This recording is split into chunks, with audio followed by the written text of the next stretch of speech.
Hi everyone. Recent గా Telugu top choreographer Shekhar master compose చేసిన స్టెప్లన్నీ కూడా ఇండియన్ సినిమాని దాటేస్తూ ఉన్నాయి. అన్ని సేమ్ పప్పీ సేమ్ స్టెప్లే. అదిదాస్ సర్ప్రైజ్ అంటూ చూపించిన స్టెప్ దేనికి సంకేతం? అదిదాస్ సర్ప్రైజ్ అంటే అదేనా? థియేటర్ లో ఫ్యామిలీతో కలిపి సినిమా చూస్తున్నప్పుడు అదిదాస్ సర్ప్రైజ్ అంటూ అది చూపిస్తూ ఉంటే పక్కన తల్లిదండ్రుల రియాక్షన్ ఎలా ఉంటుంది?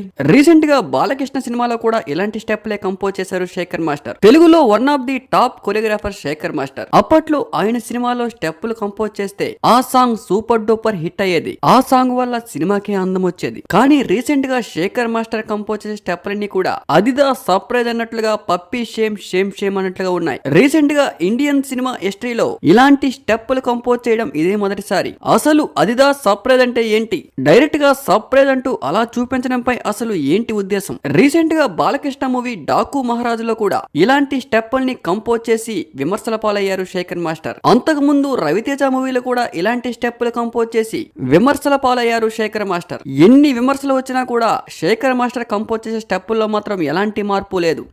రోజుకి మరీ దారుణంగా కంపోజ్ చేస్తూ ఉన్నారు శేఖర్ మాస్టర్. రీసెంట్ గా నితిన్ మూవీలో అదిదాస్ సర్ప్రైజ్ అంటే ఏంటి? అదిదాస్ సర్ప్రైజ్ అంటూ ఆ డాన్సర్ వేసే స్టెప్ చూస్తే అందరికీ ఆశ్చర్యంగా ఉంటుంది. తెలుగు ఫిలిం ఇండస్ట్రీ ఎటుపోతోంది? ఒక ఫ్యామిలీతో కలిసి నలుగురు తల్లిదండ్రులు, కూతుళ్ళు, కొడుకులు, అల్లుళ్ళు కలిసి సినిమాలు చూస్తున్నప్పుడు ఇలాంటి పాటలు వస్తూ అదిదాస్ సర్ప్రైజ్ అంటే ఇంట్లో ఉన్న వాళ్ళు వాళ్ళ ఫేసులు వాళ్ళు చూసుకుని ఎలా ఉంటారు? ఇంట్లో ఫ్యామిలీతో కలిసి ఇలాంటి స్టెప్పులు చూస్తూ ఉంటే వాళ్ళలో వాళ్ళకే సిగ్గులా ఉంటుంది. మరి ఇంత దారుణమా?